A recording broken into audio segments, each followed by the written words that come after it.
pray. Father, bless us as we meet together and open our hearts to Thee tonight. In Jesus' name, amen.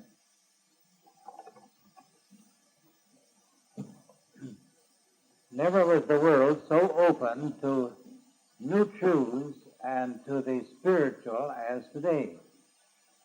There is an openness, a responsiveness, and expectancy is revealed as one rides across the countryside with the television aerials on nearly every house and building, just as though everything was reaching up to catch anything that's precious. While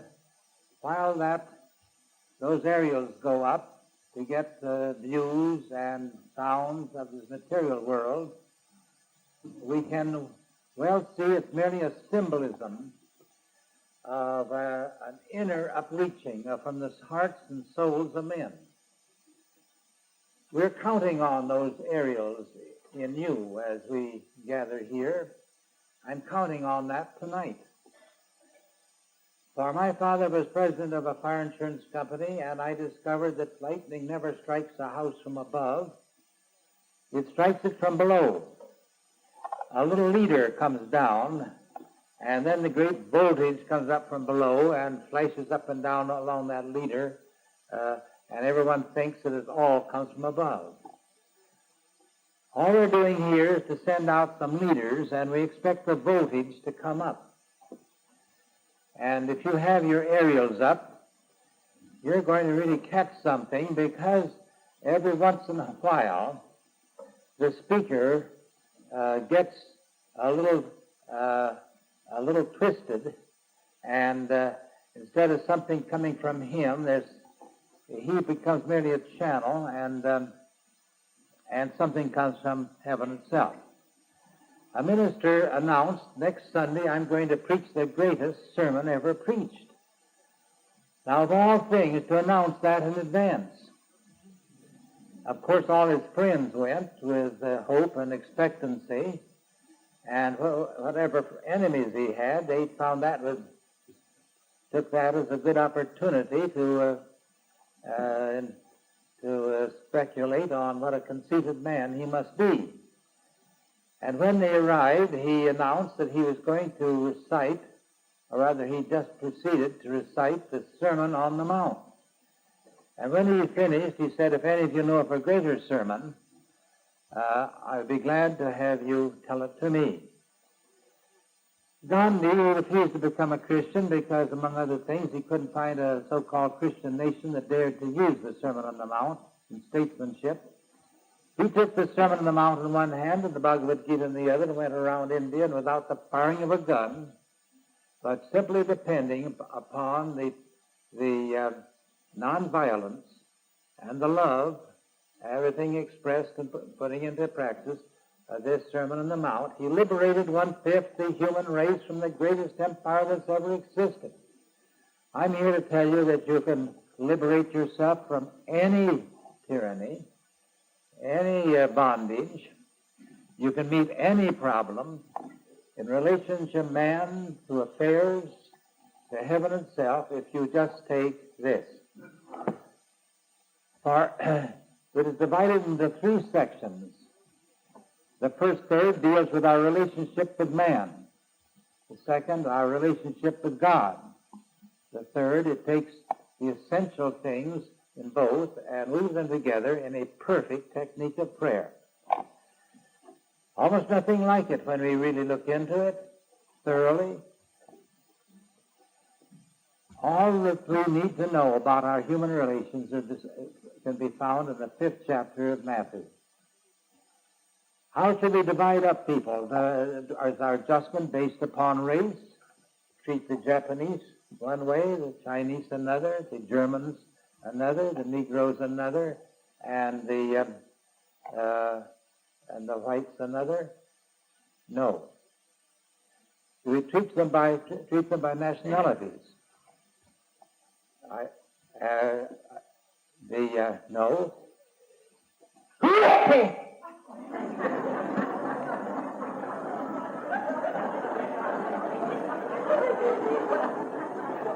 I usually can announce, and I could have announced that sneeze in advance, but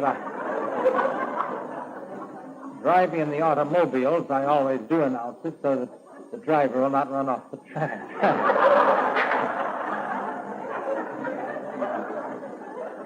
I don't have hay fever or any of those things, but I majored in Greek in college, and the Greek legend was that whenever you sneeze, that meant that God is approving of what you were saying.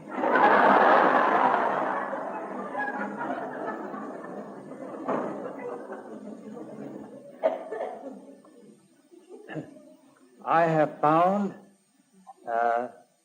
Negroes exactly the same as the white people, the Indians in India the same way.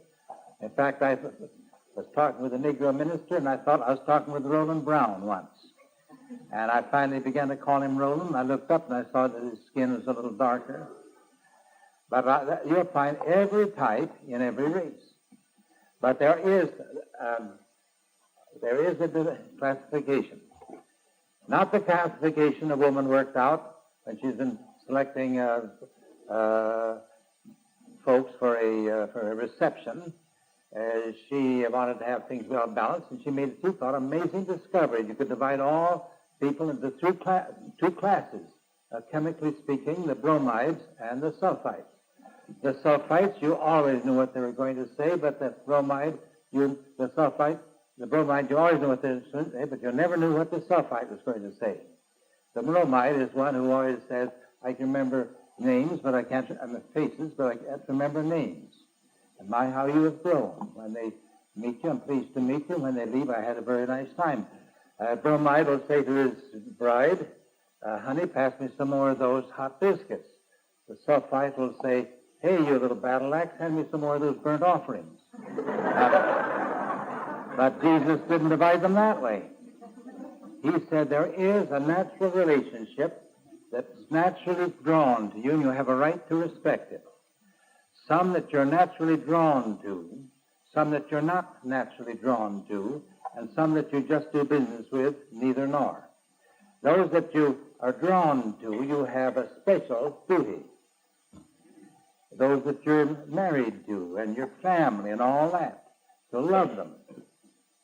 And then there's certain negative, positive poles. There are certain ones you're drawn to naturally. You fit together. Mutual. Jesus himself respected it.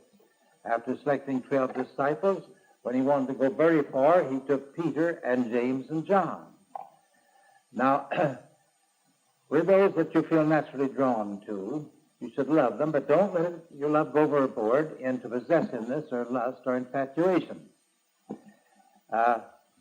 Those that you're not naturally drawn to, you should respect just as much as if you were drawn to them. It's just a part of the economy of the universe that they should find their mutualities in other relationships. If you go to Harvard, don't think that everybody that goes to Yale is out of this, creatures of the devil. Don't think, as we used to think when they came into this nation, that and this nation was first invaded by the whites, that the only good Indian is a dead Indian.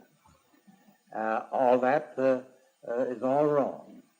We tried to label the Nazis as horrible creatures, and then the Japanese, we called them little demons, and now we're just embracing them and all that. But the point is this. If I'm attending Harvard, and we put the signs up, to hell with Yale, all over the campus, before the Yale game, that's all right. That's a part of good sport and all, but you should respect those, and don't call them a fool and all that sort of thing. But then they raise the question, supposing you treat them with respect, but they don't treat you with respect. A Yale man said, are you a Harvard man? Yes. Did you see those signs? Yes, I think they're cute, don't you? And then he hails off and slaps you on the cheek. All right, turn the other cheek, and then he'll apologize. You'll notice that every time. And those that you do, supposing you don't go too far in infatuation with the folks that you are drawn to, supposing they do. And they want you to go a mile out of the way with them. All right, go 2 miles, and then they'll get bored, and they'll get cured. I do want to say that I think I've found people have more harm by their friends than by their enemies. I have had more people, women of 50, right in the prime of life. See, I couldn't come to Camp Farthest Out because my mother still treats me. She's just as possessive. She treats me as if I was a little girl yet. She said, I brought you up, I brought you into the world, and here you want to go to a camp farthest out and leave me here all alone. And your first duty is to me. I know parents that are so possessive, or husbands and wives so possessive, they won't even let them go out of their sight. This possessiveness and all that can do a great deal of harm. So he said, he advised them about our love there, and about those who we're not drawn to. Don't treat them as enemies. Be glad. I suppose at McAllister College, with hundreds and hundreds of students, if everybody came to my classes, it would have worn me out. And supposing I'd have been jealous of all the students that didn't come to my classes and went to take biology under Dr. Walters, and I would be jealous of them, say, thou fool. The point is, be glad. In the economy of the universe, there's some are there. Be glad that the Japanese are working out their problems over there, and we don't have to run over there and pick them up and love them all the time. Our duty is with those around us. Then those that you do business with, what should you do? Why, treat them with absolute trust all the way. Let their word be as good as their bond. If they don't want to sign a note, you don't have to. You just trust them. Well, supposing they steal the shirt off your back. All right, then give them your vest and your coat also. And you'll find that anything that's taken from you, when you do it on the Sermon on the Mount basis, that it will come back to you. Anyone that takes anything from you, they'll lose it and something besides. Out of kindness to them, urge them to give it back, not for your sake, but for theirs, because they're breaking a law. I preached all this philosophy to my college students, and it made a tremendous impression upon them. One boy, he was a very long intelligentsia type, not a bit of the religious type. He just followed me everywhere, listened to everything I said. And one day he said, you're the only prophet that ever got in the Atlantic Monthly, and that gave him away. He was worshiping my intellect. That's all he wanted. But one day he came to my office and he said, Prof, your philosophy didn't work. You said to trust people. I said, yes. That's what I said. If my philosophy didn't work, I know Jesus' philosophy worked, but what was the matter? I was coming to a play practice. I was in the last act, didn't have to come till very late, and I was coming down the Snelling Avenue, and I could hear footsteps behind me, and I suspected that somebody seemed to be following me, and I got a little suspicious, but you said trust people. When I crossed Grand Avenue, I felt tempted to go down to the next corner, the drugstore, and walk in the drugstore and kind of shake off that feeling, but I didn't. You said to trust them, so I went across the dark campus, and I was under the young trees. The gun was stuck in my ribs, and put them up, buddy. And he took my watch. Well, my philosophy didn't work. Well, I knew that didn't mean that anything failed in that Sermon on the Mount. Something was wrong, but I didn't say anything. Next week he came in, he shut the door, and he sat down. He said, Prof, I think I ought to tell you that my father found that watch in the back seat of a taxi 3 years ago. And he refused. Mother's urged him to put it in the lost and found announcements in the paper, and he gave it to me. Ladies and gentlemen, if any of you are carrying lost watches, be awfully careful when you go across a dark campus. If you've got any stocks and bonds that you didn't get legally, you see they're safely locked up in the strongest safe. But if everything you got you earned legitimately, just leave your doors unlocked. You're safe. I do. If a burglar would come in some night and say, don't move, I've come to steal your money, I say, just wait a minute. Turn on the light, and I'll get up and look with you, and between the two of us, you might find something.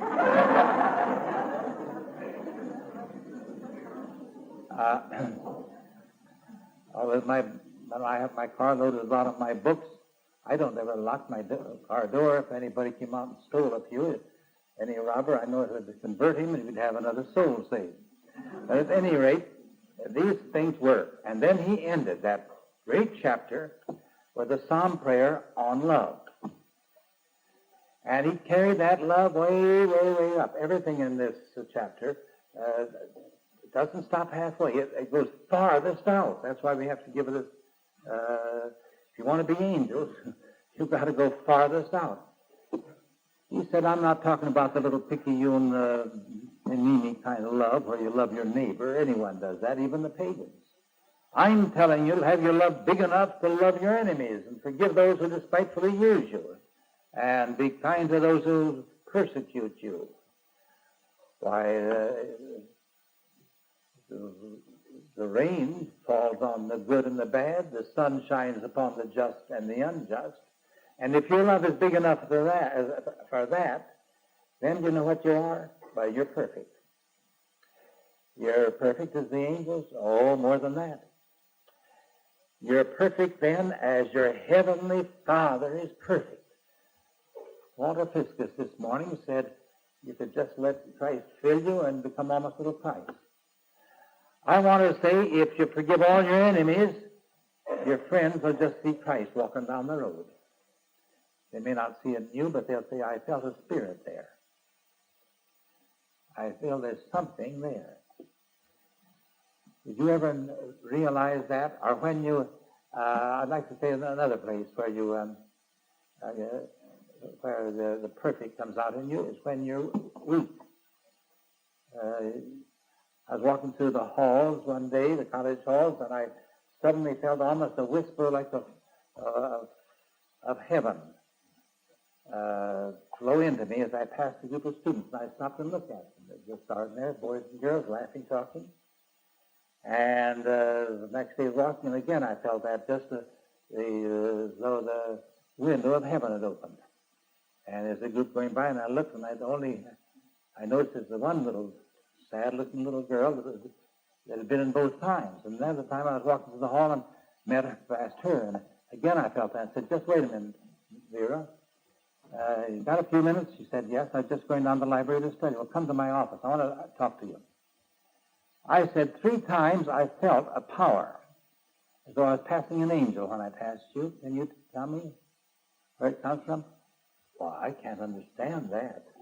My mother's awfully sick, and I've been just carrying a weight these last few days. I just praying to the Lord all the time. I'm just a kind of walking with him in my hand in his. I don't feel I could be given any strength. I want strength. If you walk past a person who has forgiven folks, forgiven his enemies, you'll feel it even more powerful. When I went to St. Paul 43 years ago, my wife came down with typhoid. We'd hoped to have babies, but it didn't look like we'd ever have any now. I think she's in the hospital 9 weeks. I wasn't expected to live half the time. I would hurry from my lonely apartment building to the hospital, rush to the college, teach my classes, rush up to the hospital, rush back to my lonely apartment building until the strain, sometimes I began to wear on me, almost breaking under it. Some night I'd be phoned at midnight. Your wife, the doctor thinks maybe she's dying. Can you come? And I had no automobile. No streetcars ran that direction. It's a mile away. I'd trained with a mile run in college. I'd go slip under my clothes, and I'd run that mile run, about 6 minutes. Get there all panting, faint almost. Why, that began to tell on me. Every Sunday I went to hear a minister. I went to a church, but I never went back. I'd go to another church. I told this to ministers. I wasn't looking for a great church building, for a great congregation, for a great choir, for a great oration. I was looking for a man that was described in the second verse of the 32nd chapter of Isaiah. And a man shall be as a covert from the storm, as a shelter from the wind, as rivers of water in a dry desert place, as the shadow of a mighty rock in the weary land. I wanted to be like someone, if I could just stand beside him, I could just, the scorching heat of the desert, 110 in the shade, or no shade. I saw a little calf, just newly born, lying on that burning desert. But was it safe? Yes, because the mother cow had stood there, and it created the shadow of a mighty rock. I wanted to be, some minutes as I shook hands with him, I could feel quiet spaces in him. But no, he had to go, he'd take care of the next one. I was looking for a man who had quiet spaces, and I couldn't find them. I have found some since, as the years have gone by, and then I resolved that if I can find one, I'm going to try to make myself one. And the way to do it is to have those quiet times and be alone with Christ. Wasted time? And I found no. But I found you can't have quiet spaces with God as long as you hold unforgiveness in your heart toward anyone, even your enemy. So I find that if you want to be perfect, that's be a real angel. That's the first thing to do, is to forgive, and then you'll be perfect as the Father in heaven is perfect. The next chapter, he deals with man's relationship with man, with God, and he mentions three ways. One is by prayer, one is by stewardship, and one is by fasting, or relinquishment, I would call it. Relinquishing something you hold valuable.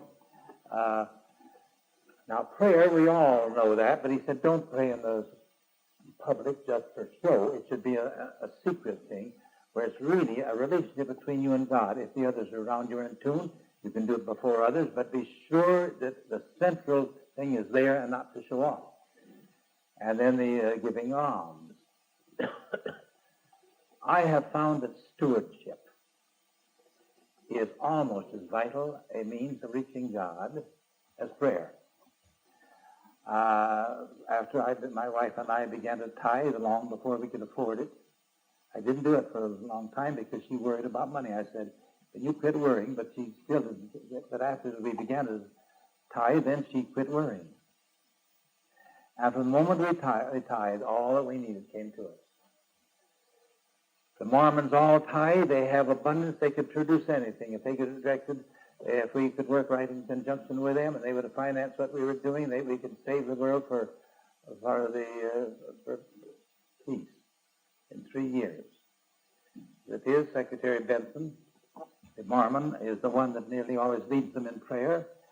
I have found that just as you have a blood transfusion, and that gives you a sense of partnership with another, there's businessmen, some of them that say, I haven't that mystic quality, can reach God through prayer. When I've urged them to set aside a sum and go into partnership with God, I have found marvelous things coming into their lives. If I could induce all the Christians, if all the Protestants of America would tithe, we would accomplish everything we needed. Garden Cosby in Washington has a church that's grown too big, so he has another church started, and they use his church is called the Church of the Savior. Now they've got a church of the Lord, I think. I forget the name. And they meet in the afternoon. And he uses the church. I said, how large is his church? Oh, there's 75 in it, and he thinks it's too large. He'd like to bring down about 50. What? How can they support it? Oh, they have a budget of $50,000. Well, how do they do it? Why, they all tithe. No one can join his church who doesn't tithe. Catherine Marshall belongs to that church. She's left her church to Peter Marshall's church because she found this is such a vital church. You have a church where they all tithe and all pray. You've got something, and if you want power, you go to Garden Cosby's church. And I said, how many are in the other church? Oh, just about 14. But they use the place. They don't have to pay any rent. And they raise enough money to pay the minister's salary. We can do everything when we begin to tithe. Now, there's another method, he said. Then he said, fasting. Now, I have found that we don't need to fast here to help the world. Over there, they do. Whenever you don't eat food in Palestine, you're saving some others from starvation, because there's only a certain amount to go around. But I have found when there's a real need of relinquishment. A woman called me up. Her son was dying of infantile paralysis. She said 6 doctors left the house, said he won't live through the day. He's been paralyzed from the neck down for a week. He's having 2 convulsions a minute for the last 4 hours. He has a temperature of 104. And I said, well, now, how do you know if he lived, how kind of his life might be? Life was almost like hell for lots of people. Maybe the Lord was doing a kind thing by taking him into heaven. Supposing he should grow to manhood and the President should appoint him Secretary of State and invite him to come to sit at his right hand in Washington. You wouldn't keep him at home and have him remain as a kind of a drugstore clerk or something. I should say not. I'd want what was best for the boy. Well, now, Washington doesn't compare with heaven, and the President doesn't compare with the Lord. Supposing the Lord wants him to come to heaven and sit at his right hand. Now, if that were best for the boy, would you be willing? If it is best for the boy, I said, now, if you pray in that way and relinquish your boy, tell the Father exactly what you want, and just put him utterly in the Lord's hands and say, do whatever you want and whatever is best for the boy, I can pray for you with power. An hour later, she called up and said, I've been on my knees for an hour. I told the Lord, this isn't the son of mine. He's the son of God's. He's just loaned to me. I'm putting him back in your hands, and I'm willing to accept with radiant acquiescence whatever is best for the boy. In 3 months, that boy is back in school without even a limp. The more I can find people, if I hear some person comes to me, business, failing. Absolutely failing. Are you willing to lose that business if necessary? Maybe the Lord has something better for you. If you relinquish that glory and not say, Lord, you've got to make a success, you've got to bring sales, you've got to do this. If you'll just relinquish the whole thing, pass from it as well. Just do without it for a while. Give it entirely in his hands. And see what happens. Well, I might be hungry for eggs, and my old hen wants to set, and I put 13 eggs under, and I have to fast from eggs. But at the end of 3 weeks, we have 13 other little chickens, and they grow up, and then I have all the eggs I can eat. I have found that, I won't go into detail on it, but because there is something got to adjust that thing of fasting into a modern terms. I found it the most vigorous way of getting in touch with God. Schweitzer fasted from his love of playing the organ, from the philosophy, theology, all the things where he's great in, went down, threw himself in the study of medicine, went down to darkest Africa, and he's considered the great saint of modern times. He doesn't know how to pray, half as well as most of you. I have written him. He has written me. I have read about him, and he doesn't have half the faith. I put him down very frankly. I don't put him down as nearly as great a saint as Frank Laubach. Doesn't compare with him, really, but he's caught the attention of the world because in one area, he didn't make the money and give stewardship, no. He doesn't know how to pray especially effectively, but he did fast from these things to go into the thing that he felt was most precious, where the need was, and he's become a symbol that is powerful, and through that he has drawn thousands of people to the Lord and to religion, more so than those who know how to pray, maybe. There are all these different ways, but there you have it. Everything you need to know about reaching God is summed up in that chapter, if you know how to interpret it. And then he ends that chapter with a psalm prayer, not on love. Shouldn't you have love for God? Well, the first thing there is trust. Have faith. The most infinite, all the way faith. Again, it isn't 99%. Take no anxious thought for the morrow, what you shall eat and what you shall drink. Almost foolish recklessness. Just seek first the kingdom and its righteousness, and all these things will be added unto you. A Unitarian minister just tore that to pieces. His sermon was printed. I got a copy of it. He said that is the most foolish advice ever could be given. Of course you should take anxious thought for the morrow. Folks, he failed to see the significant thing, which was the parable in it. The parable was of the lily of the field. Look at the lily of the field. It doesn't do any worrying or anxious thoughts. Why? Because it is open to its source of life, rain and sun. But if you build a lean-to of anger and a shed of fear, and then put a nice solid roof of selfishness, you think that lily could last for 2 days. It had better take an awful lot of anxious thought. So there's a lot of work needed in preparation for it, and then you can go all the way with what Jesus said. For instance, last night I talked about overcoming anger and fear if you want to become an angel. You can't say, now, I trust the Lord in everything. And just why is it that he doesn't meet my needs? I trusted him. Is anybody you hate? There certainly is.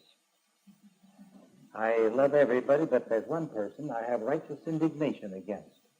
Why, that righteous indignation is called the vice of the virtuous. More people think they have a right to do some of that righteous indignation and shut off all the doors and the roof, and then they wonder why these things don't work. Well, do you have any fear? I tell you, I have an awful lot of worry. Worried all day at times. Then you better take some anxious thought. Remove all these things, and then you don't have to take any anxious thought. Go all the way. Then comes the 7th chapter, which deals with, I thought at first, just a sort of all the leftovers that he couldn't fit into the other chapters. I've written books, and I've had more ideas sometimes than I could use, and I said, well, now these ideas are too good. It's a waste. I'll put them in the appendix. Or I have a little kind of a catch-all, a kind of a wastebasket to throw them in. I usually end up by taking them out of the catch-all and putting them in the real wastebasket. It's better. But at any rate, it wasn't until some years ago, well up in my maturity, I made a great discovery that 7th chapter was a beautiful mosaic, putting pieces together in a most remarkable way. And I'll tell you exactly what it was. Jesus practically said, now, ladies and gentlemen, in conclusion, I've told you so much, I'm going to sum up the essential things in those first 2 sections. The things that you must obey and follow if you want prayers to be answered. First, I'll give you the 2 essentials in your relationship to man that are absolutely essentials if you want power in your prayer. One thing you must not do and one thing that you must do. The thing you must not do in relationship to man is to judge. Judge not, lest ye be judged. That is awfully true. And if you're in a prayer group and you find you're judging somebody, or that somebody's judging somebody else, split the prayer group up, say the times come to subdivide, and there's no power in prayer if you sit in judgment. And then he used an illustration drawn from his carpenter trade that rather thrilled me because my brother was a carpenter. And I had seen an experience in my brother, a house my brother was erecting. A friend and I walked in, and one of my brother's carpenters was sawing away on a beam up above, and one of those little motes trickling down, and my friend looked up, and it got in his eye, and he began to make horrible grimaces that really looked comical if you looked at it from the funny side, and the fat chap coming in the other entrance saw him and burst into loud guffaws of laughter. And so everybody turned and looked at where he was looking. Another carpenter was coming in with a big beam over his shoulder. He saw everybody looking this way. He hurled around quick to see, and the beam struck the laughing chap right under the eye. And I wondered if Jesus had seen something like that. We divided into prayer groups, and we started today. And we think there'll be power in them. There'll be more power tomorrow, more power in the next day as you build into that harmony and homogeneity. We drew numbers, just like that. But at Coronas one year, we divided into some prayer groups, and then, to my horror, I found that all the most powerful praying folks of the Northwest had been drawn by the fall of the lot into one prayer group. And I said, isn't that too bad? They should have been distributed around and kind of leavened the other groups. Well, the second day I was to lead them, and I went in with a sigh. Now there's going to be great power. And I found no power at all. Why, everything's a dud, because I don't think our prayers hit the ceiling. Well, I knew something was the matter, but it was puzzled me like everything. Starr Daily led them the next day, and then Harding the next day, and we three got together. I said, fellas, come in here. Did you have my experience I had at that prayer group? And they said, what do you mean? I said, I found no power. And Starr Daily said, I found no power at all. Something's the matter. Glenn Harding said, I didn't find any power, so I thought there's something the matter with me. Glenn Harding is the director of the Koinonia Foundation, and he's the most humble of the men on the face of the earth. If there's anything the matter, he never blames anyone else. He blames himself. He thought there must be something. I said, no, Glenn. When three of us find it, there must be something the matter, and we don't know what it is.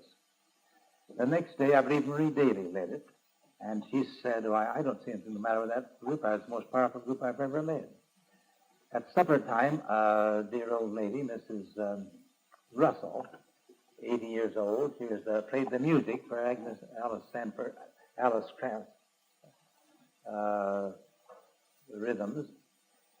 She said, I am of the Quaker type, and I sometimes stay away from meetings and go down to the lake. And during the prayer hour time, I sat sitting on a bench watching the lake, and a Negro woman came and sat down at the other end. And I said, why aren't you in your prayer group? Oh, she said, I'm in a prayer group, and she mentioned this particular one. And I thought there'd be a lot of power there because there's wonderful folks in it, and I found there wasn't.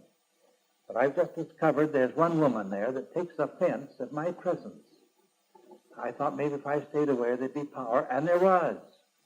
That night I got up and gave that address before the campers, and I told, without telling which one it was, how there's no power in a group we anticipated there'd be great power.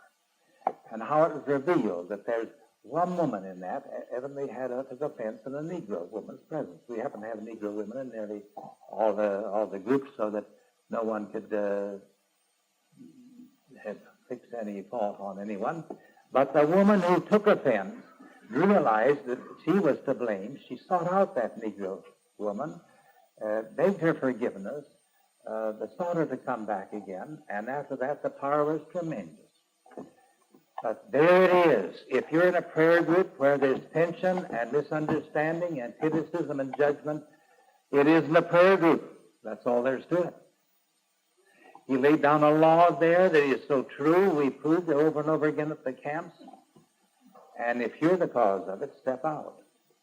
If there's two persons out, if there's one person alone to blame, get together and pray with them about it, or even talk with them, and advise them perhaps to stay away or do something. But it's one of those things that you have a right to go into. That's the things you mustn't do, but what should you do? What's the positive thing? Why, the positive thing is to do unto others as you'd have them do unto you.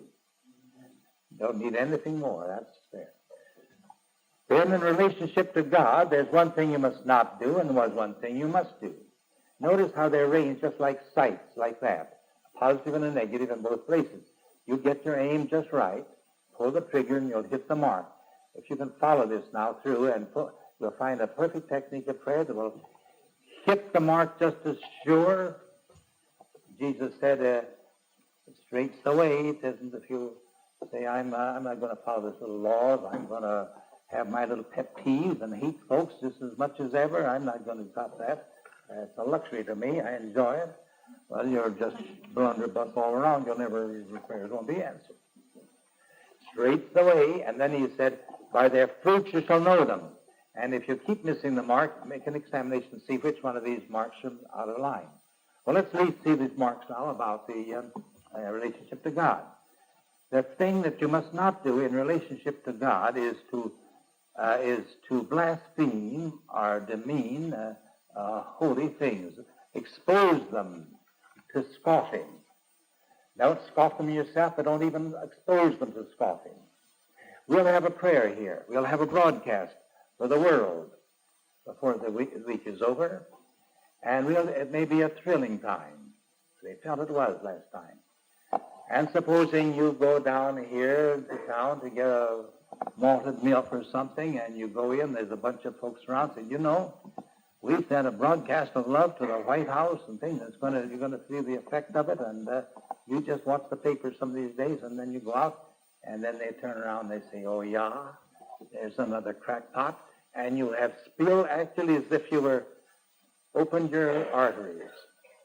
Power's gone out of that prayer. You've done harm to it. If you're praying for someone, well, here it is. The greatest millionaire Presbyterian church of the Twin Cities. A lot of our rich trustees live there. One of them came down with an illness. His wife came out and had me pray for him. But it wasn't so very serious. I prayed a lot more seriously, but my prayers hit the ceiling. I wondered what's the matter. She said, the whole church is praying for him. So I asked one of the members, one of the elders, what the latest news was. I said, well, he's not getting along very well. Isn't it too bad that a man in his prime like that has to die? Isn't that too bad? I said, are you praying? Oh, he said the whole church is praying for him. He gives him the Lord every night. I give him the Lord every night. But isn't it too bad he's got to die? It's just too bad. I know he's going to die, but in other words, everyone there knew he's going to die, and my prayers hit the wall this evening.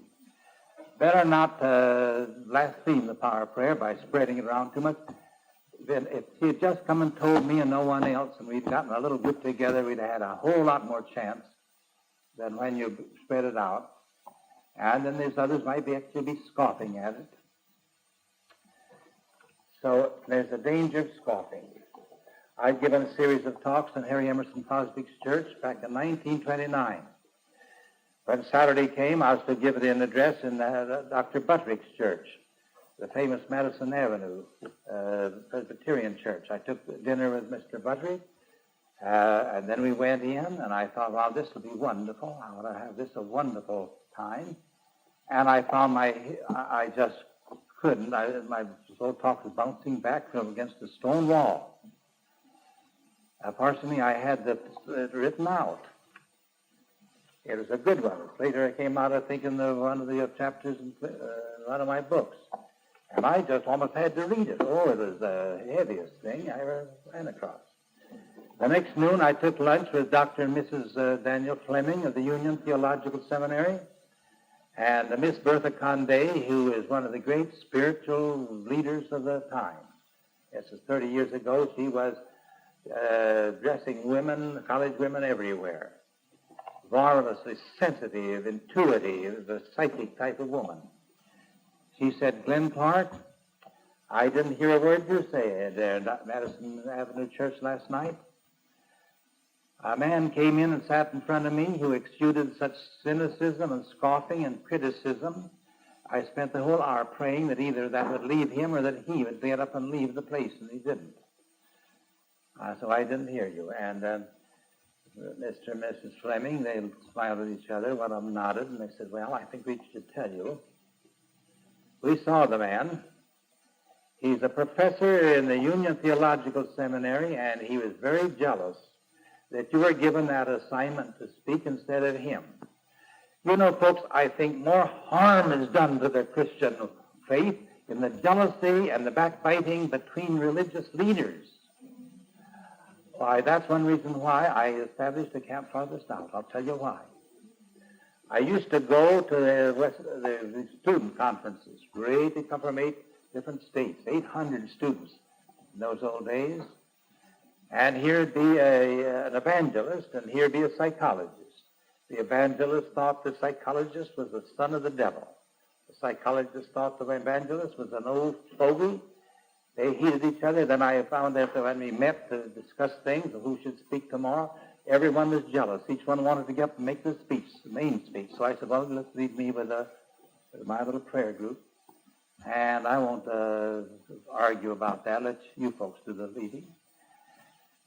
And we found out at these camps, when we had that perfect harmony, there's power. And here you come because you're hungry for prayer, and they didn't have anything about prayer, excepting in my group. They discussed all kinds of things, how to increase the YMCA, how to raise money, and all this mechanical things. And I said, if I'm going to get a a group of, they'll all be in harmony, make only one thing central, all denominations can meet, and where we can find release in the body, the mind, and the soul, and go out to apply it in every branch of life. Well, do not, so Jesus said, put it in a unique way. Don't give that pearls before swine. Those are the materialist-minded. They'll trample them under their feet.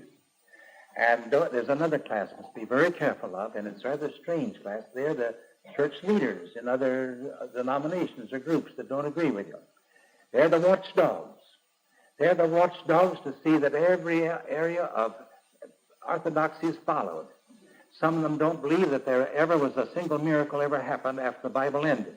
Anyone who says you can heal or do anything without prayer is unorthodox. And they will say, they will attack all these different groups, and that does more harm than anything else. One of the chief helpers of Billy Graham said that he had much more trouble with the fighting fundamentalists than with the liberals. He said the fighting fundamentalists get terrifically bitter with him because they want him to come just for their churches. They don't want to have any of the other churches to have the rich experience of his meetings. He will not come to a city until all the churches of all denominations, liberal and fundamental alike, invite him. There's some big statesmanship, great qualities in Billy Graham, and that's one of the biggest. And so, don't cast that which is holy unto the dogs. They'll turn and rend you. They won't trample them under their feet. They'll turn and rend you. So I stood there in that church, and I was rent, and I was rent, and I was rent. And it spoiled the whole spirit of that meeting. Bertha Condé then went on to say, I addressed the students of University of Pennsylvania once as a great hall full, and I just started to speak, and all of a sudden I stopped and said, I came here to bring you a message of instruction, of inspiration and comfort. I thought you came with the spirit to welcome and open minds. I feel that you all have but one. There's one person has come to scoff. He's sitting to the little to the left of the center aisle. Let us take time now to have a silent prayer that either he will get up and go out or that spirit will get up and go out. Now, she had the gift that Dr. Carver had. Dr. Carver, standing when I introduced him to a group of people, before I introduced him, he said, I can pick out the 12 most spiritual folks in that audience. And as they walked by him that day, he sat in his chair and didn't even look up. They all grabbed his hand or tried to, and he almost paid no attention. Every once in a while, he would take the hand, look up. Every one of them that he picked out, he just caught it like that, was really a son of God. I don't have that. I can tell when it's the relaxed thing, but I can't pick out the spots, but Bertha Condé could. We were silent for 7 minutes, she said, and then something slumped. Something heavy dropped. And then I just spoke with power. When I got through, a man came up and said, you certainly had your nerve. There's a professor of psychology in this university that goes to every religious meeting, and he takes careful notes, and then in his psychology class the next day he just tears that address to pieces. He is the only man, you're the only one here that didn't know who he was. He'll never do it again. Your intuitive faculty of sensing his presence revealed the fact there was something in the unseen that he was not aware of. And you've done something. Well, Jesus' advice is mighty good. The reason we go so far in the Camps Farthest Out is we come here, no one scoffing at any of these things we're saying. We don't all agree. Some of you will think that some of us go a little too far on the healing line, but we know that you all know the door is open. We don't stress healing very much. That's just merely one of the secondary things. And we may think that some think that we stress we don't talk enough about hellfire. as much as some of you might like, and they don't try to save souls so much as treat you as if you were way down in the gutter, because you're the sifted ones. You're the Christians that have got to be re-Christianized. We don't have to bring you in to accept Jesus. That's all done. And we take our hat off to Billy Graham and let him go out and reach those folks. And so you see how they have little differences. It all blends together, and the power can be so tremendous. No scoffing. And then what you should do. What's the positive thing? And here's where Jesus not only was positive but emphatic. You open a Reader's Digest, and you'll see a list of editors who are the greatest expert on condensation in the world. But they can't hold a candle to Matthew, Mark, Luke, and John. They condense the greatest life ever told into 3-4 little books. Why, the book of Mark you can read through in 1 hour. You can read the whole gospel through in one evening. And they can't afford to waste a word. Now, when you're not supposed to waste a word, look at this. Jesus repeats something 10 times. He wants to make it so emphatic. In relationship to God, ask and ye shall receive. Seek and ye shall find. Knock and it shall be opened unto you. 3 times, well, he's going to repeat it 3 more. For whosoever asketh shall receive. Whosoever seeketh shall find. And whosoever knocketh it shall be opened unto him. 6 times, now 3 more. For which father of you, if your son asked for bread, would give him a stone? If he'd asked for an egg, would give him a scorpion? If he asked for a fish, would give him a serpent? 9 times, now he's going to give a 10th time. And if you, being evil, can give good gifts to your children when they ask, how much will a Father of love, the great God of infinite love, give good things to his children when they ask? Well, then he ends up that great sermon by saying, blessed are you if you hear these words of mine and go out and do them. That's where the coach of athletes comes. I've told ministers that I had an advantage as a professor over them because they never could tell when it goes in one ear and out the other. But as a professor, I could give them an exam at the end of the week and make them write down everything I told them on a piece of paper. But a coach has a bigger advantage than the professor. He won't let them write it on a stop with a piece of paper. If you want to make my team and I tell you how to run the hurdles, you've got to run the hurdles. If you want to make my team and I tell you how to throw the shot, you've got to throw the shot. Don't write it on a piece of paper and then make the team know.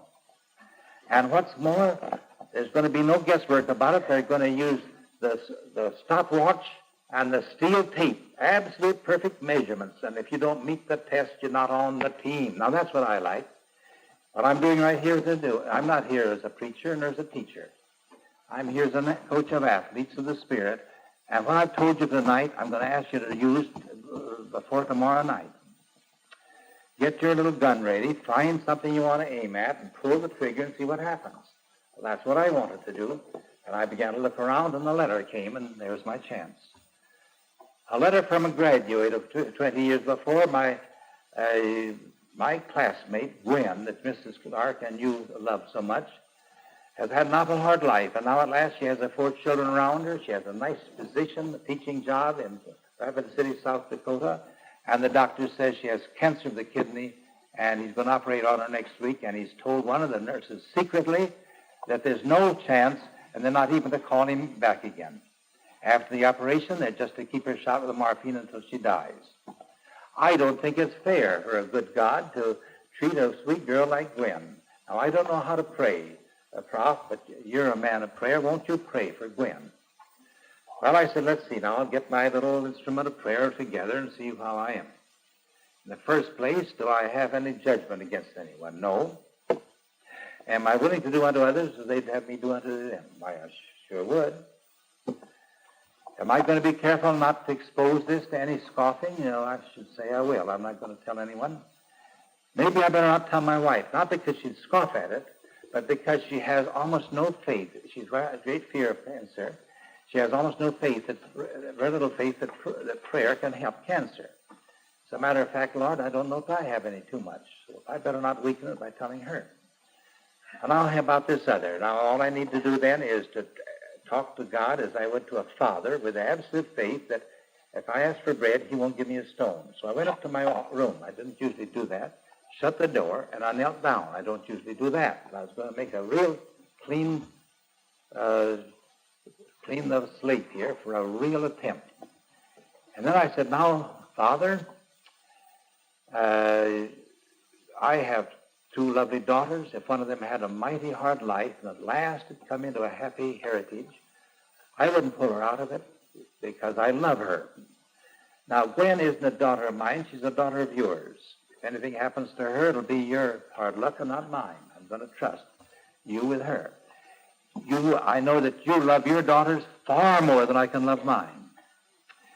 And you have a power that I don't have. You could save your daughter, and I couldn't save mine unless you did it through me. But you have a wisdom that I don't have, and maybe in your great wisdom, maybe it'd be better for her to go to heaven. I know heaven's a wonderful place, but how about those children? How about what she'd like? Well, Lord, I'm going to trust your power. I'm going to trust your love. I'm going to trust your wisdom. I put her utterly in your hands, and here's where I relinquish. I'm going to fast from any more bother about it. I put her in your hands. I know whatever you want to do with your daughter will be okay, and I got a peace. Went downstairs and left the whole thing in the hands of the Lord. 10 days later, a letter came. After 10 days, the doctor said, after a week, the doctor said, if she's making such a fight for life, I'll come up and take a look. And he said, by Jove, the operation is a success. And the other kidney's making perfect compensation. Why, she's going to live. 6 months later, I got another letter. Gwen is healthier than she's ever been. But the biggest miracle that happened in Rapid City, South Dakota, wasn't what happened to Gwen. It's what happened to the doctor. He takes God into his operating room now every time. I'm giving this address in Miami, in the largest Baptist church in the South. And let me say here just about this quarrel of the turning and rending you, the Southern Baptists tend to do that a lot. But on our trip around the world, the Southern Baptists, wherever we went, they were the ones that rushed out and met us. They were the ones that just sat at our feet. They were the ones that are arranging for Roland Brown, who happens to be a Baptist, by the way, but they're a little bit under suspicion over here by a lot. And over there, they just felt that we were the saviors of the world. So I take your hat off, the Southern Baptists. They've got the right thing. They want to go far, but they just got some wrong leadership over here, and they like to turn some of them and rend you, forgetting to read the Bible and to read a description of themselves in that regard. I'm giving this address in this greatest Baptist church in the South, and there's a radio, 2,000 people listening here, and I don't know how many outside. And that afternoon I got a telephone call from a woman. She said, I'm a bed case. One of my kidneys is gone, and the other's in constant hemorrhage. Every Sunday morning I tune into Dr. Sockman, but this morning my radio stuck, and I couldn't get it past a certain wavelength, and all of a sudden a voice said, now you'll hear Dr. Glenn Clark of St. Paul, author of The Soul's Sincere Desire, speak on the Sermon on the Mount. And when you told about that incident, about that operation for that kidney, my hemorrhage stopped. You roused my faith so tremendously as never had been before. Why, here had been your book, The Soul's Sincere Desire, at my bedside all these years. Never thought I'd hear you. So I was all expectancy. And when you told of that, my hemorrhage stopped. The doctor's come this afternoon, and he said, maybe it's permanent. And if it is, I can come and hear you at Coral Gables tomorrow afternoon. She came the next afternoon. She could only stay for the afternoon. She didn't feel safe to remain for the evening. But the Tuesday, she came not only for afternoon, for the evening. Years went by. She came to Camps Farthest Out. She became head of the spiritual life group work of the churches in Miami. Merely to hear something about this Sermon on the Mount over the radio does things to people. Well, when I was in Houston, down here, Mrs. Tellefson was my hostess, and she said, there's a teacher of our, there's a Gwen that has a wonderful class, a school for special students, that is, rather rich people's students, and my grandchildren go there, and she's found you're in town. She wants to come and see you. Well, she came.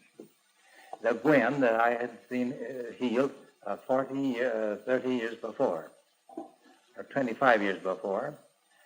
And I was to speak in Houston on, I forget what it was, and as I rose to speak, here she came walking in. And so I just shifted the subject, and I gave this talk. She'd never heard the background of how she was healed. Actually, you want to find Gwen, you'll find her in Houston, head of that wonderful school. Now, what I'm talking about is just right down to hard facts. The way to become an angel is to take the Sermon on the Mount. Don't feel you have to read the whole Bible, but we're going to take up a number of things in the Bible. And tomorrow I think I'll take the Lord's Prayer, and Tuesday morning I think I'm going to take the one great commandment, the first great commandment. If you can take any one of these and live it, it's a doorway into angelhood. Be thou perfect as thy Father in heaven is perfect. Well, let's just before we close, every one of you think of something you'd like to aim your prayer. Now, isn't this strange? This gun, the gun is supposed to be destructive and destroy. This instrument that you'll find in the 7th chapter is an instrument that for saving, not for destruction, but for salvation. Find something you'd like to aim at, and just for a few moments, if you can't do it permanently, just drop all your criticism and judgment. Drop it all out. For a few minutes anyway, be willing to do unto others as you'd have them do unto you. We're not going to do any scoffing of this, and we're not going out and expose it to anybody to laugh at and call us crackpots. They're all safe here. And then just know that if you ask for bread, that your Father's going to have far more love for you than you'd have for your children, and that he'll give your request. So let us close our eyes, and each one just quietly get our aim set.